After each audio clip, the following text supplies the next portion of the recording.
Ladies and gentlemen, boys and girls, you read the title, you saw the thumbnail, and you read the description. Or did you? Because let's be honest, I rarely read channel descriptions, but that's besides the point. Guys, you are in for a treat. It's time for one of my official battery drain tests, and this time, look at what we have here. These 4 MacBooks are going to battle it out to see who will come out as reigning battery king for the MacBook line. These videos are super fun to make. The scripting is probably the best part because I can definitely just basically commentate this video as if it were a UFC fight. It's really fun. If you haven't yet, after watching this video, I do have a full playlist on other battery drain tests. I did it for the most recent iPhone 2019 line, the most recent iPad line, including the new iPad Pros with the LiDAR scanner, and now the newly updated battery drain test for the MacBook line in 2020 has finally arrived. I know I'm just as excited as you are, but before we roll that intro, these videos take forever to make and a lot of time and energy goes into them. If you feel you come out of this video amused, entertained, or learned something new, consider dropping a like on the video as it helps my channel get picked up by the YouTube algorithm and the YouTube gods, and that way my tech content reaches more eyes. But without further ado, let's give it up to our 4 combatants. We have the MacBook Air, the base 13-inch 2020 MacBook Pro. Then we also have the 4 USB variant of the 13-inch MacBook Pro, and finally we have the gargantuan, the mighty 16-inch MacBook Pro. I think you'll be surprised at just how long each machine lasts. I'm surprised these babies did last so long. I can't even make it through the day without either coffee or a nap. So hey, Tim Apple and the boys at Apple HQ doing something right. But okay, let's get started.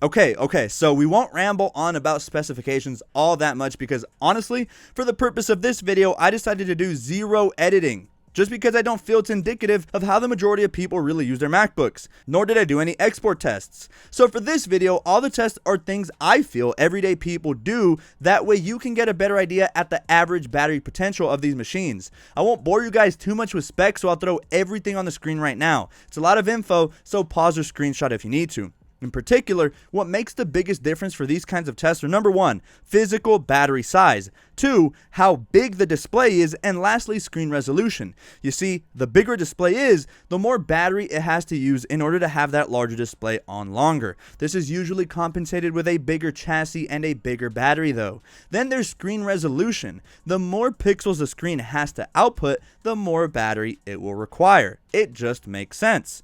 Lastly, specs also play a huge role. Like, let me give you an example. Try editing and exporting an 8K raw video on a base Air versus on a fully spec'd 16-inch Pro.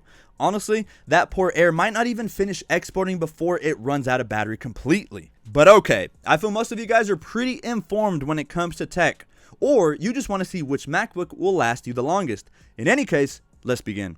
Alright, as always, you know the drill. All MacBooks on the same Wi-Fi network. True Tone has been disabled on all 4. Made sure all energy saver and display settings were all identical. The battery cycle count on each one is less than 50, with the 16-inch Pro having only 41 cycles, and that's the MacBook that has the most out of the 4.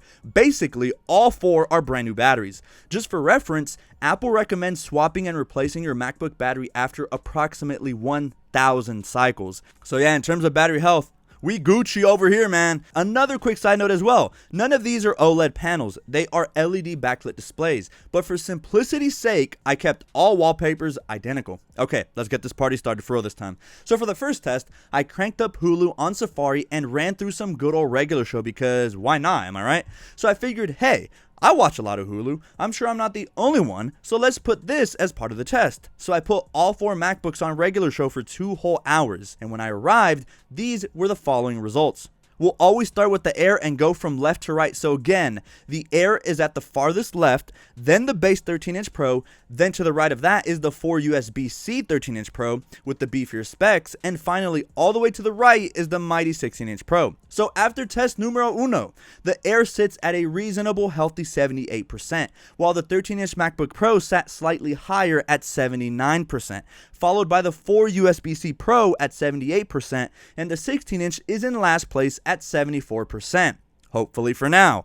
Will the 16-inch pick up the pace? Let's find out. For the second test, I try to replicate what I would do when I studied at the University of Georgia. Hit up my good pal Wikipedia and Quizlet. I'm telling you, Quizlet is a godsend, so bless the wonderful soul who created it. You a real one. So I pulled up Wikipedia plus the Notes app and played some chill music in the background. And when I say chill, I definitely mean upbeat Latin music mixed in with some brutal heavy metal. You already know the vibes. I think during these 90 minutes is when I discovered the pink drink at Starbucks, and honestly, I don't know why it took me all 24 years of my existence to taste that beverage. Shout out to Starbucks though, it's delicious. So yeah, I would scroll up and down that Wikipedia article while typing for 90 minutes, and afterwards we come to the following results. The air's still pretty impressive for almost 4 hours in, honestly, sitting at a comfy 62%, while the base 13-inch Pro is now at a more respectable 67%. Then, its 4 USB-C counterpart, for one reason or another, is on that major slack and slips behind to 65%, while the 16-inch Pro is still in last place at 61%. Slow start for the 16-inch Pro, or do you think that massive 16-inch display is starting to take a toll on battery? I told you guys, screen size makes a huge difference despite the 16-inch having the biggest battery of the bunch. But we keep chugging along to test numero 3, and this is Netflix and chill time, baby! Wait, no, not the chill part, just Netflix for this one. Yeah, you see, I do this probably every single night. You already know you just have to pull up Netflix on low brightness and watch anything and slowly drift away to sleep. So I lowered the brightness to about 20% on each machine, down from 70%, and also pulled up iMessage, because when I'm watching Netflix, you also got to keep up with the group chats, you know what I'm saying? So we all have binge watched on Netflix. It's not like this is anything new to anyone. So I let Netflix run and had iMessage up for 3 hours. After those 3 hours, I was actually surprised. The air is sitting right at about a third capacity, now dropping to 33%. The base 13-inch still on them roids because it ain't slowing down. It came in at 41%, while the 4 USB-C Pro hit the air with that same because it's also at 33%. And finally, the mighty 16-inch is starting to show its ring rust because it's now at under a quarter capacity, 23% to be exact.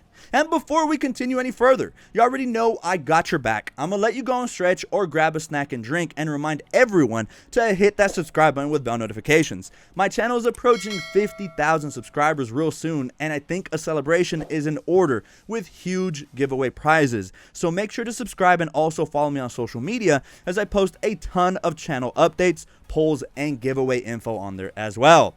Alrighty, we just keep going along with these machines' capabilities, huh? Well, for this one, my very trusted and reliable friend was able to help me a bit by FaceTiming with me. I figured throwing in a FaceTime call in there is pretty reminiscent of a real-world experience. I know sometimes I just hit up my family or close friends on FaceTime, and honestly, sometimes we don't even say anything. We just keep each other on FaceTime. Like, I know it's weird. Does anyone else do that? Like, just FaceTime family or friends randomly just so you can have their virtual presence? But anyway, for this one, I couldn't answer the same FaceTime call on the 4 devices simultaneously, so I timed each MacBook exactly for 10 minutes each while the other sat idle, effectively waiting for each to take their turn. So a little over 40 minutes later, and we arrive at the following results. The Air now officially drops to a quarter capacity, hitting the 25% mark, while the 13-inch Pro, you know, I might even have to start referring to this one as the Mighty Pro. Might just have to hand the 16-inch that L already. But the base 13-inch comes in at 36%. The 4 USB-C Pro at 26%. And the poor 16-inch, having to output all those pixels on that massive display, drops to 16%, nearing the end. But even then, anything can happen. It's still anybody's dub. It's not over till it's over, baby. Alright folks, we're nearing the end, but all 4 combatants are still up and running, and as of now, none have thrown in the towel. For the next test, we're heading over to Safari and opening up multiple tabs, 5 to be exact, and interact with their computers periodically to replicate real-world usage while browsing the internet. Let it be known that I am a big Google Chrome guy, and of the two, I prefer Chrome a million times over. But the thing is that Chrome is, how can I put this lightly? A leech. Yup, try it yourself. Browse on Safari one day and record battery, then the next day browse on Chrome, and you'll notice that your MacBook is hotter when using Chrome and will likely die quicker.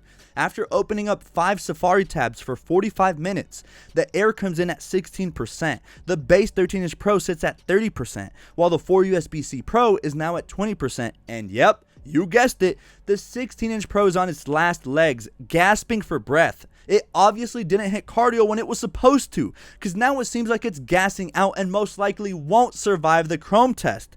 And so now we move on to Google Chrome. So it's the exact same test as the Safari one, opening up the exact same web pages, only this time using Chrome. And just as I had predicted, when using Chrome, the MacBook's battery drained much faster as opposed to using Safari. So after the same 45 minutes, the Air is now gasping for air as well, sitting at only 5%.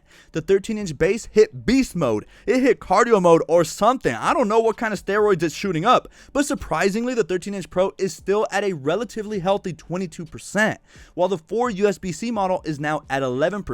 And to the bewilderment of everyone, give it up for the 16-inch. Sure, it obviously slacked and didn't prepare. It most likely won't win the battle, but it definitely won our hearts, as it's still hanging on by a hair with a single percentage. Wow, incredible.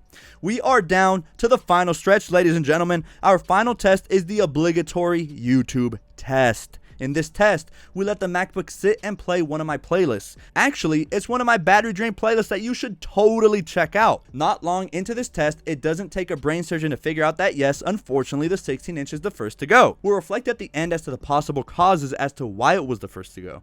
Actually, in my previous MacBook battery drain test for 2019, I'm pretty sure the 15-inch, which was the predecessor to the 16-inch, was also the first to go. But alright, 16-inch is out of the competition officially at 10 hours and 12 minutes. Still pretty respectable and pretty close to Apple's advertised times. And then shortly after that, it was basically a domino effect because when one went out, 2 others went out shortly after. The next to go was the Air, turning off just 4 minutes after the 16-inch Pro, despite it being 4 percentage points above the 16-inch before starting the YouTube test. So maybe the Air quit early, or that 16-inch again just has way too much heart. Then after that, our runner-up for our 2020 MacBook battery drain test is the 4 USB-C MacBook Pro, coming in with a time of 10 hours and 34 minutes. So what does that leave? You already know what time it is. And now, ladies and gentlemen, there is just one standing, which means we have our new, reigning, undisputed champion. Folks, your MacBook battery drain test king, the baseline 13-inch MacBook Pro. So what have we learned today? Well, for one, the 13-inch, again, I sound like a broken record, is my favorite because it is everything you could ever want from a MacBook. You got a nice, compact, and sexy aluminum design. You got the touch bar, which does add to its sexiness, although I don't find it all that useful. And from the get-go, the Pro models already had a disadvantage because of that OLED touch bar strip. You see, the Air doesn't have the touch bar, and whenever the touch bar is on, it's consuming a tiny amount of power, so that is something to consider, and yet the Pro still pulled out. Then there's the whole thing with the 16-inch. It's hard describing the 16-inch because it is meant for those power-hungry users. The battery on the 16-inch will certainly last longer than the Air in, say, an export test, just because of the beefier specs on the bigger 16-inch. It gets the export done faster and more efficiently, thus saving a lot more battery.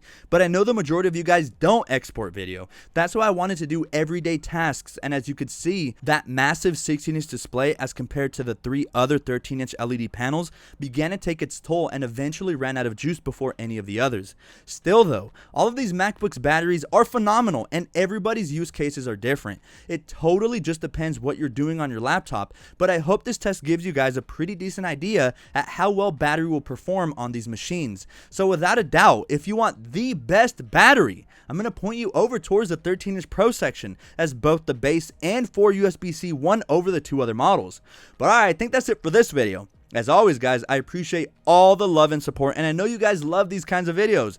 Get ready for my iPhone battery drain test for 2020. It'll be the 3rd edition later this year, but I'm going to go ahead and clock out for now. I think I might need a nap, honestly. But anyway, I hope to see you on my next video, guys. Peace out.